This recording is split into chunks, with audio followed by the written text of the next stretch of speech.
Hello my dear students, welcome back to the lecture. So इस lecture में हम कुछ और टॉपिक्स को देखेंगे कि लैपिंग क्या होता है और व्हाट इज लैप लेंथ और व्हाट इज स्प्लाइस लेंथ। ठीक है। सो इसको समझने से पहले वी नीड टू अंडरस्टैंड कि प्रॉब्लम क्या है, क्योंकि कॉन्सेप्ट ऑफ लैपिंग आया क्यों। यूजुअली जो अपना बार होता है ना, वो 12 मीटर का लेंथ होता है या 40 फीट। मान लो मेरे पास एक बीम है जो 20 मीटर का लेंथ है, which is a continuous beam. अब 12 मीटर के बाद जो आपका सरिया वो तो वहां पे खत्म हो जाएगा, राइट। मेरा बीम तो 20 मीटर का है, 12 मीटर पे खत्म हो गया अपने बार। अब मेरे को एक और बार लाना है, तो उसको बार तो डायरेक्टली हम नहीं रख सकते ना। We need to join something. So when you are joining something, technically in civil engineering language we call it as a lapping. और जितने पे आप लैप करोगे ना, that is called as slap length. Few people call this as splicing also. पर जो splicing का जो टर्म है वो यूजुअली स्टील स्ट्रक्चर में आता है। जैसे एक आपका दो कॉलम आ गया, आपने इस तरह से बोल्टिंग कर दिया, तो एक्चुअली स्प्लाइसिंग है। But normally in RCC construction we call it is a lapping और lap length. Few people call it as splicing zone also, one and the same. ठीक है। या the length of a rebar available in the market is 12 meter or 40 feet. Whenever we need to have more length of a beam और column to be connected, we have to do lapping. देखो, अभी जो lapping का concept है ना, सिर्फ beam पे नहीं है, beam column slab everything. Okay. Lapping is done to transfer the stress from one rebar to another rebar. This is very important. Lapping क्यों किया जाता है? Lapping is done to transfer the stress from the one rebar to another rebar. ठीक है। Sometimes instead of lapping we can go for the couplers when the diameter of your bar is greater than 32 and 36 diameter of a bar. अब couplers क्या है वो आगे हम देखेंगे। तो this is called as lapping. ठीक है। तो कैसे करेंगे लैपिंग? देखो, आपका नीचे से इस तरह से बार आ गए, ठीक है। अब ये बार आपका यहाँ पे खत्म हो गया अपने कॉलम का, तो हम क्या करेंगे, ऊपर से इस तरह से एक और बार को लेके आएंगे। दिस इज न्यू बार। इस तरह से हम 1:6 का स्लोप देंगे और इस तरह से हम लेके आएंगे। So this is called as lapping. अब लैप लेंथ क्या है? जितने पे आपने इसका लैपिंग किया है, तो जैसे हमने लैपिंग कहाँ पे, यहाँ से यहाँ तक हमने किया है, right. We have done lapping from here to here, from here to here. So this is called as lap length. अब क्वेश्चन आएगा, सर लैप लेंथ कितना रखना है? अब लैप लेंथ कितना रखना है depends on the development, depends on the development length formula. Okay. Development length तो आपका एल डी रहेगा 0.87 FY divide by tau B D का जो फॉर्मूला हम लगा के करेंगे manually, that is how it depends. It depends on the diameter of a bar, depends on the grade of a concrete and the diameter of your rebar. But in general term you can go with 50 times the diameter of a bar. ठीक है। अगर मेरे पास 8 mm का सरिया है तो 15 × 8 comes out to be 400 mm, तो हम 400 mm का लैपिंग करेंगे। अगर मेरे पास 12 mm का सरिया है तो 50 × 12 comes out to be 600 mm, तो हम 600 mm का क्या करेंगे, लैपिंग करेंगे। ठीक है। चलो, अब इसको कैसे फाइंड करेंगे? 15 × D का इजी मेथड क्या है? जो भी डायमीटर ऑफ अ बार है ना, उसको आधा कर देना। फॉर एग्जाम्पल, अगर मेरे को 20 डायमीटर का बार का मेरे को लैपिंग करने, तो लैप लेंथ कितना आ जाएगा? 20 का आधा कितना है? 10। तो उसको 1000 कर देना, बस 1000 mm। समझ में आ रहा है? अगर मेरे को 16 डायमीटर का बार का लैप लेंथ फाइंड करना है, it's 50 times the diameter of a bar. Simple term क्या है? 16 का हाफ कितना है? 8। 8 को आप ना 2 0 लगा देना, बस खत्म। 800 mm का लैप लेंथ चाहिए। 16 × 15 करो तब भी इतना ही आएगा। ठीक है। 2 0 एक्स्ट्रा ऐड करो, तो आपका आंसर निकल के आ जाएगा। Otherwise you can do 16 × 15 diameter of a bar. या सो मैंने कहा कि कपलर्स के बारे में। अब this is called as couplers. Couplers देखो यहाँ पे, you can see it here, all this are the couplers. Couplers में हम क्या करेंगे? हम लैपिंग नहीं करेंगे, तो इस तरह से कपलर्स अवेलेबल रहेंगे। मैंने शायद ये सारे बेसिक कोर्स में कवर किया है। Okay. So this is called as coupler. देखो यहाँ पे, ये आपका फर्स्ट रिबार है, दिस इज सेकेंड रिबार। तो हम इस तरह से थ्रेडिंग करेंगे। ओके। थ्रेडिंग करेंगे इस तरह से, हम इसके अंदर डाल, जैसे आपका पेन है। ओके। अगर फॉर एग्जाम्पल मेरे पास पेन है अभी, तो यहाँ पे ऊपर जो पेन का ये वाला पोर्शन जो है यहाँ पे, वो इसी तरह से थ्रेडिंग किया गया है, right. So this portion they are done threading. हाँ, तो यहाँ पे थ्रेडिंग किया गया, वो फिर हम इसके अंदर डालेंगे। सेम थिंग यहाँ पे भी सेम। पर इसमें क्या प्रॉब्लम होगा, ये सारी चीज आप साइड पे नहीं कर सकते हो। आपको ये सारे जो भी रीबार होगा, आपको फैक्ट्री में इसका थ्रेडिंग करना पड़ेगा, फिर आप साइड पे लेके आओगे। तो इसके लिए अलग से फर्स्ट ऑफ ऑल आपको बार बेंडिंग शेड्यूल बना के, जितने पे आपको लैपिंग करने, सारे आपको बना के रखना है। फैक्ट्री में बन जाता है, फिर उसके बाद हम लेके आएंगे और साइड पे हम इसका इंस्टॉलेशन करेंगे। ठीक है। This is called as couplers. तो कपलर इज ऑलवेज बेटर मतलब इसमें क्या होगा, आपका लोड डायरेक्टली जाएगा। लैपिंग में क्या होगा, थोड़ा सा इस तरह से आपका लोड जाएगा। पर कपलर में एग्जैक्टली स्ट्रेट आपका एक्सिस ऑफ लोड है ना, that will be always parallel parallel. ठीक है। या हाँ, अब ना ये सारी चीज कहाँ पे लिखा है, आपको लैप लेंथ, आपको कितना लैपिंग देना है, ये सारी चीज देखो। जब आप IS 456 कोड बुक ओपन करोगे, यहाँ पे लिखा है। Okay, what is return here? हाँ चलो, anyway this is not required, मैं बाद में जब हम कॉलम का रीइंफोर्समेंट के बारे में बात करेंगे then will come here. Okay चलो, अभी नहीं चाहिए, मैं आपको बाद में कवर कर दूंगा ये टॉपिक। फिर हम देखेंगे व्हाट इज डेवलपमेंट लेंथ। अब डेवलपमेंट लेंथ क्या है?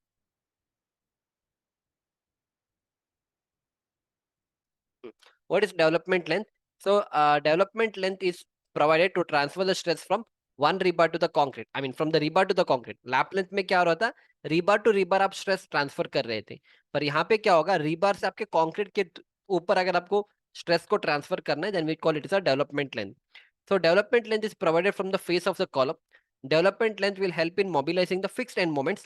The length of development length depends on the diameter and the grade of a concrete. But for general construction development length is equal to 15 to diameter for bar. ठीक है, कहां से हम लेंगे development length? देखो ये आपका कॉलम है, ठीक है, इस कॉलम के आउटर फेस से, इस कॉलम के आउटर फेस, तो इस कॉलम के आउटर फेस यहाँ पे, इस आउटर फेस से जितना भी आपका बार जा रहा है, this is that bar. Okay, यहाँ से जितने बार आपका यहाँ तक जा रहा है, this is my development length. In the same way यहाँ पे भी डेवलपमेंट लेंथ है, यहाँ से यहाँ पे, this is my development length. ठीक है, कॉलम के आउटर फेस से जितना आपका बार बेंड हो रहा है, it is called as development length. ठीक है, इन द सेम वे यहाँ पे भी देखो, आपका डेवलपमेंट लेंथ कहाँ पे आएगा? कॉलम का आउटर फेस यहाँ पे। ओके, मतलब आउटर फेस यहाँ पे, तो यहाँ से जितना भी आपने यहाँ तक बेंड किया है ना, तो this is my development length. समझ में आ रहा है? चलो ठीक है। अब ना, एक्चुअली जो मैंने एक्सप्लेनेशन किया, that is not a development length. Okay, there is a difference between a development length and the anchorage length. अभी मैं आपको एक्सप्लेन जो कर रहा हूँ ना, इट्स एक्चुअली एंकरेज लेंथ। लोगों को पता नहीं, पीपल से that development length and anchorage length is same. Practically that is not same, मैं आपको इसका रीजन बताऊंगा। ठीक है, so will do in this वे।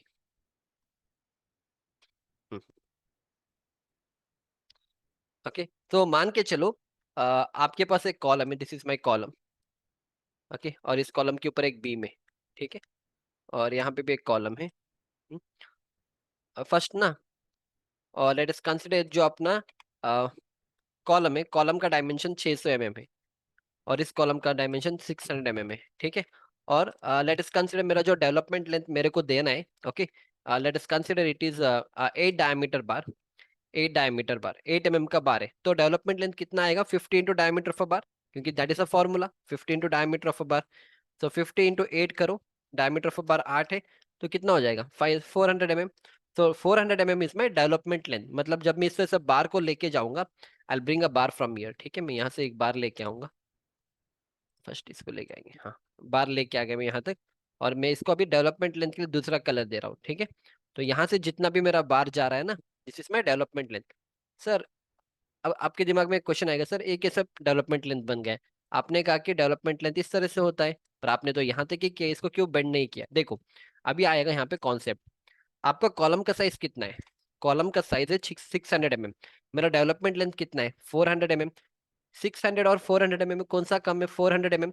तो इतना बड़ा मेरा कॉलम है, ठीक है, कॉलम का जो ब्रेड थे, जो ये वाला लेंथ है 600 mm है, और डेवलपमेंट लेंथ मेरा सिर्फ 400 mm है, तो इसके अंदर नहीं जाएगा क्या?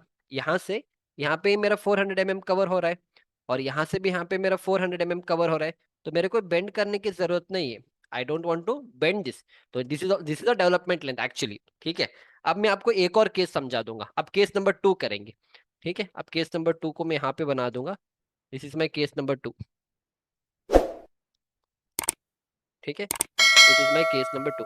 अब केस नंबर 2 में सेम, एवरीथिंग इज सेम, पर ना मैं कॉलम का डायमेंशन को छोटा कर दूंगा। इस बार मैं कॉलम का डायमेंशन करूंगा 250। ओके, और ये भी मेरा 250 है। अब बताओ, अब कैसे दोगे? फिर वही करेंगे, वही अगेन मेरा बार आएगा यहाँ से यहाँ तक जाएगा।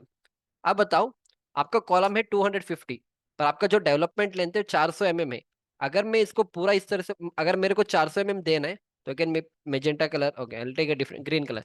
तो मेरा डेवलपमेंट लेंथ को, ये सिर्फ 250 है, पर मेरा डेवलपमेंट लेंथ 400 mm का देना है मुझे। तो मैं क्या कर सकता हूँ, इस तरह से बाहर लेके जाऊंगा, तो क्या होगा, आपका यहाँ से बाहर निकल के आएगा, मतलब बीम से बाहर जा रहा है आपका बार। इन द सेम वे यहाँ से भी इधर इससे बाहर जा रहा है, क्यों? क्योंकि आपका डेवलपमेंट इन 400 है, पर कॉलम का डायमेंशन 250 है, मतलब एडिशनल जो 150 है वो यहाँ पे आ रहा है। This is additional 150। समझ में आ रहा है? तो प्रैक्टिकली मैं अभी इमेज बना के आपको समझा सकता हूँ, practically is it possible on the side कि आपका कॉलम बीम का जो सरिया है बीम से बाहर आएगा? Practically not possible. तो इसीलिए हम क्या करते हैं, हम अभी इसको बेंड करेंगे। व्हाट वी ट्राई टू, अब हम इसको बेंड करेंगे। तो practically what we do, we give the bar, यहाँ तक लाएंगे, इधर तक लाएंगे हम बार को, ठीक है। पूरा लेके नहीं, यहाँ पे कवर छोड़ेंगे। कवर कितना छोड़ना है, आप बीम में दे रहे हो, बीम का 25 mm का कवर माइनस करके यहाँ तक स्टॉप करेंगे, और फिर हम इस तरह से बेंड करके लेके जाएंगे। समझ में आ रहा है? अभी ये आपका डेवलपमेंट लेंथ है, सॉरी ये आपका एंकरेज लेंथ है, ठीक है। देखो यहाँ तक लाया, फिर बेंड किया। अभी ये मेरा 400 है, यहाँ से यहाँ पे मेरा 400 है, और यहाँ से यहाँ पे मेरा 4, अब ये भी डेवलपमेंट लेंथ है, और स्टार्टिंग मैंने ये जो बनाया था ये भी 400 है, और ये भी 400 है, ये भी मेरा डेवलपमेंट लेंथ है, ठीक है। हाँ, पर अब डिफरेंस मैं बताऊंगा। This is actually development length, this is actually development length, पर this is not development length, this is called as anchorage length. So this is called as anchorage length. अगर आप कोई भी बार को इस तरह से बेंड करोगे ना, it is called as anchorage length. अगर आप बार को स्ट्रेट प्रोवाइड करोगे, that is called as development length. But practically site पे इट इज नॉट पॉसिबल, क्योंकि साइट में देखो 600 mm का कॉलम बहुत कम ही टाइम पे होता है। मोस्ट ऑफ द टाइम आपका कॉलम डायमेंशन 300 बाई 300 का रहेगा, ठीक है। और 8 mm का सरिया तो आप बीम में यूज नहीं करोगे, मिनिमम आपको 12 mm का यूज करना है। तो 12 × 50 कितना हो जाएगा, 600 mm, मतलब आपका जो लेंथ है 600 mm में आएगा। और आपका बीम का, आपका जो कॉलम का विड्थ है वो 300, 350, 400 तक रहेगा। तब भी हमारा जो 200 mm का एक्स्ट्रा पोर्शन आएगा। तो हम प्रैक्टिकली क्या करेंगे, जब भी हम बार को लाएंगे इससे से हम बेंड ही करेंगे, ठीक है। तो ये आपका हो जाएगा एंकरेज लेंथ। अब देखो एक और चीज आपको समझना है, एंकरेज लेंथ क्यों होता है वो समझा दूंगा।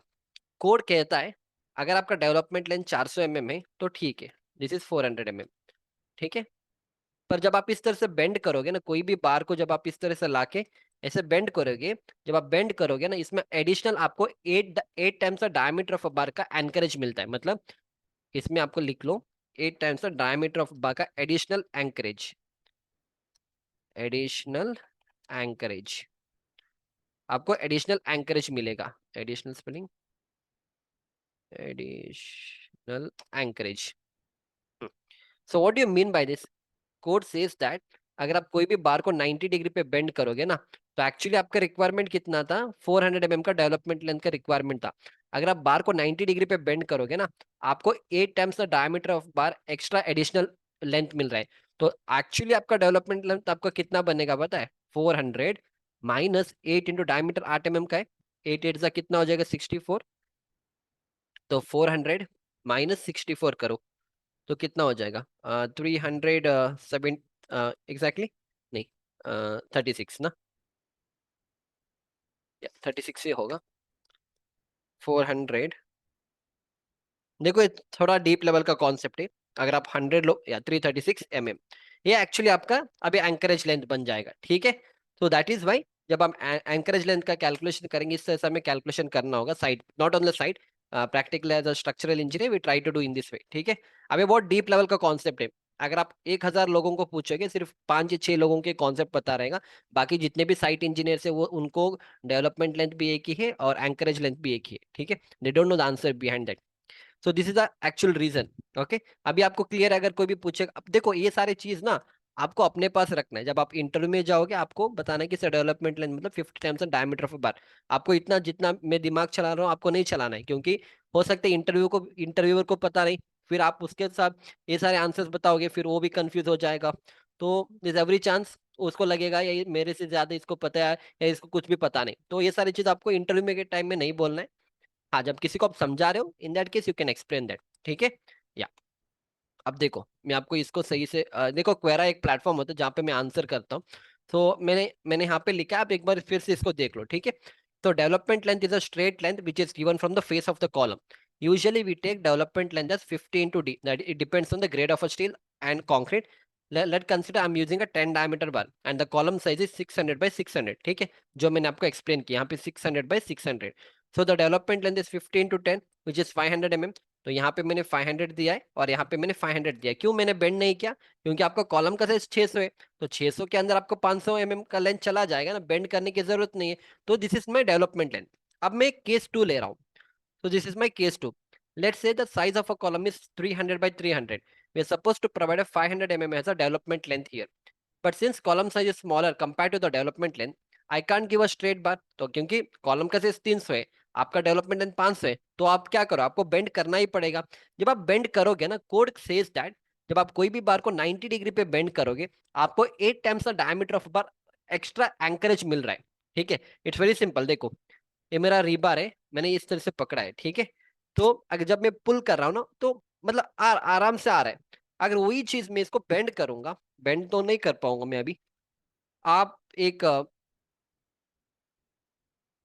ना, अब तो कुछ नहीं कर सकता मेरे साइड से। ठीक है, मान के चलो मैंने इसको बेंड किया, बेंड किया इस तरह से, बेंड करके यहाँ पे इस तरह से बेंड करके, तब मैं अगर फोर्स लगा रहा हूँ तो मुझे ज्यादा फोर्स लगाना पड़ रहा है, क्योंकि वहां पे एडिशनल एंकरेज मिल रहा है जब आप कोई भी बार को 90 डिग्री पे बेंड करोगे। ठीक है, so that is the same reason. Yeah. So since column size is smaller compared to development length, I can't give straight bar because it will come outside the column. So I need to bend the bar. Now it's called as anchorage length because code says that when you bend a bar at 90 degree, you get additional 8d more length and we can deduct this length from the original development length. मतलब actually anchorage length कितना होगा, 500 minus 8 into d which comes out to be 420 mm.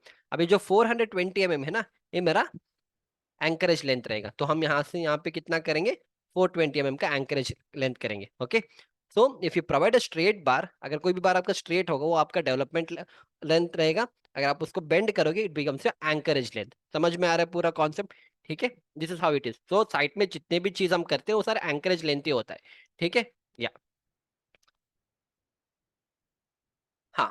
तो इसमें एक और चीज देखो, अब एक और चीज क्या है, मान लो मैंने बार को ऐसा बेंड किया, ये मेरा 90 डिग्री का बेंड है, तो 8 टाइम्स द डायमीटर ऑफ बार मेरा एंकरेज लेंथ मिल रहा है। अगर मैं इसको फिर से मोड़ूंगा ना इस तरह से, तो इस बार कितना हो जाएगा, 8d यहाँ पे, क्योंकि आपके एक 90 डिग्री यहाँ पे मिल रहा है, दूसरा 90 डिग्री आपका यहाँ पे मिलेगा, मतलब 16 times the diameter of bar. ठीक है, तो code says that only up to 2 times आप बेंड कर सकते हो। अगर आप 3 बार करोगे फिर उतना आपको स्ट्रेंथ नहीं मिलेगा। सो आप 2 बार इसको बेंड कर सकते, पर प्रैक्टिकली हम करते नहीं। हाँ, थोड़े टाइम यू बार सब देते हैं हम साइड पे, पर अदरवाइज एक ही बेंड हम करेंगे, इस तरह से लेके आएंगे and we stop up to here. ठीक है, समझ में आ गया concept? So this is the difference between a development length and anchorage length. और we have even understood what is lapping, where the lapping has to be given. ठीक है, हाँ एक और चीज देखो, यहाँ पे लैपिंग के बारे में फिर से एक्सप्लेन करूंगा। ओके, लैपिंग एनी हाउ हम बाद में देखेंगे कि लैपिंग आपको कहाँ पे करना। अभी हम बस लैपिंग के बारे में वी हैव अंडरस्टूड, कॉलम में हमें कहाँ पे लैपिंग करना है, बीम में कहाँ पे लैपिंग करना है, विल सी दैट लेटर। या, so I hope you have enjoyed my lecture up to here. We'll see you back in the next lecture. Thank you.